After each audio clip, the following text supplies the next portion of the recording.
When things get crazy, make sure that you don't get crazy too. Keep your emotions in check. Stay calm. There's going to be things that go on that are out of your control. The worst thing you can do is let something that's out of your control control you. Get control of yourself. Get control of your emotions. Don't get angry. Don't get frustrated.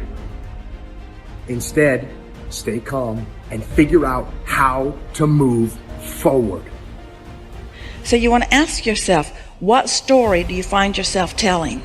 Because the more you tell the story, the more active it is within you, and the more it becomes your point of attraction.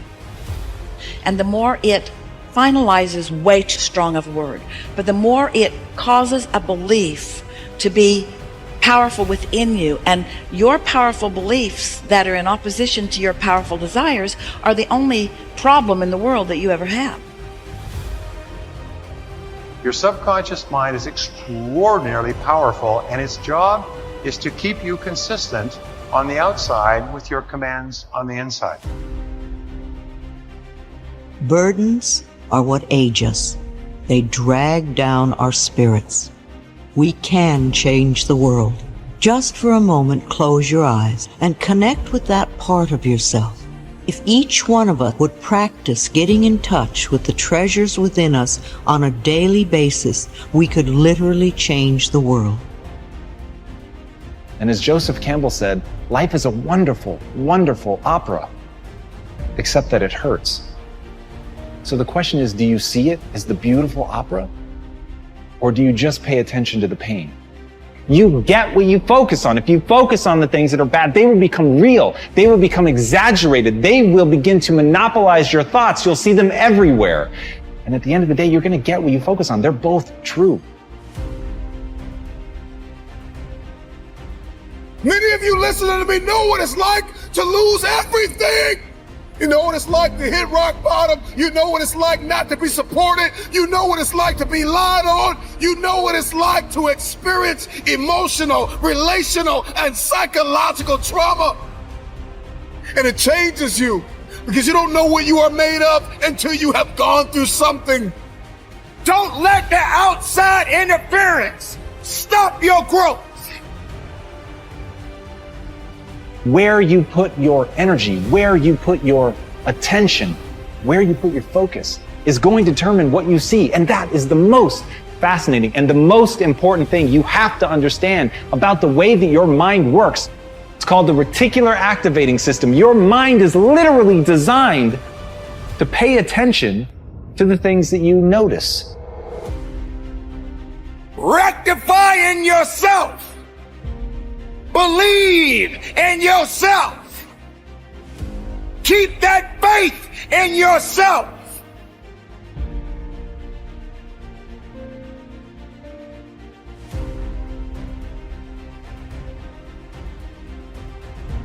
We are all under the law of our own consciousness, our own thoughts, and only we attract specific experiences to us by the way we think.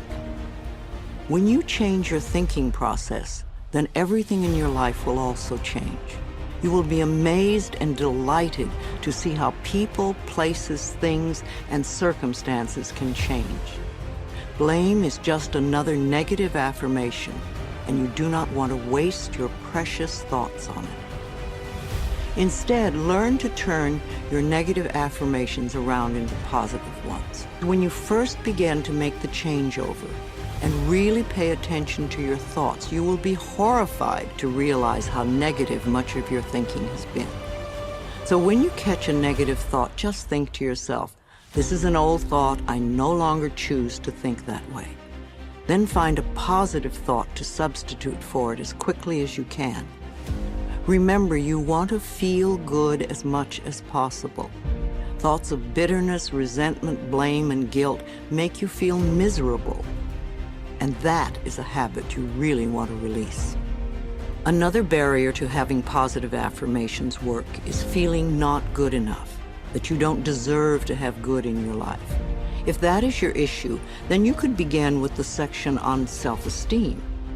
You could see how many of the self-esteem affirmations you can memorize and then repeat them often. It will help change that worthless feeling atmosphere you might be carrying around to one of self-esteem and self-worth. Then watch your positive affirmations materialize. Affirmations are solutions that will replace whatever problem you might have. Whenever you have a problem, repeat over and over, "All is well. Everything is working out for my highest good.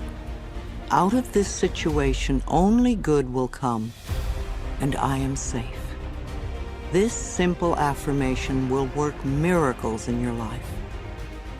I would also like to suggest that you do not share your affirmations with others who may poo-poo these ideas. When you are just getting started, it is best to keep your thinking to yourself until you have achieved your desired results. Then friends will say, "Oh, your life is changing so much. You're so different. What have you been doing?" And then you can explain. Go over this section several times until you really get the principles and can live them. Also zero in on the sections that may have the most meaning to you and practice the affirmations. And remember to make up affirmations of your own. The first affirmations for you to use right now are, "I can do it. I can feel good about myself. I can make positive changes in my life." And you see, every time you try to go back, you can't do it. You can't do it. And the ingredients that make for a no-limit life are 5, in my opinion. The first is quality rather than appearances. You begin to change your thinking from appearances and how things look and how other people view me, okay? Because every time you find yourself upset in life about anything that anyone else has said, what you're really saying is what you think of me is more important than what I think of me. Right? So you change from appearances to what I call quality thinking. Quality. What is the quality of my life? Rather than how does it appear to others? Now, do you tell yourself that because my friends don't like me, that means there's something wrong with me? No, that's what you have to learn. That another person's opinion is just that. It's their opinion, and that's all it is. Every time you are upset, or your children are upset, because of what somebody else says about them, including their peers, what you are really saying in that moment, and this is really important, what you're saying is, what you think of me is more important than what I think of myself. And you must never give anybody that kind of power and control over you, because they will always have it. The funny part about approval, for those of you who really want it, now I'm here to tell you that I like approval. I enjoy it. I find it one of the most exciting things in the world. I like it when people read my books. I love it when people applaud. I like it when people tell me nice things and all. I like approval. I'm the first one to admit it. What I don't do is I don't need approval. There's a big difference between wanting approval and needing approval. When you need approval, it means you become immobilized when you don't get it, from making other people's opinions more important. Now, for those of you who say, "Yeah, but I want approval and I need it, and if I don't get it," and so on, understand this. The people who get the most approval in life are the ones who care the least about it. And the ones who get the least approval are the ones who are always going after it. So if you want approval in this paradoxical way that I'm talking about it, stop needing it. Stop concerning yourself. Ask yourself, who gets the most approval in life? Think of the person that gets the most approval, and you'll see that that person couldn't care less what other people are thinking. They're so busy being, they don't have time to notice what their neighbors are doing. Thoreau said this, he said, "If you advance confidently in the direction of your own dreams and endeavor to live the life which you have imagined, you will meet with a success unexpected in common hours." What that means is that success is not something that you can get in life. Success is an inner process.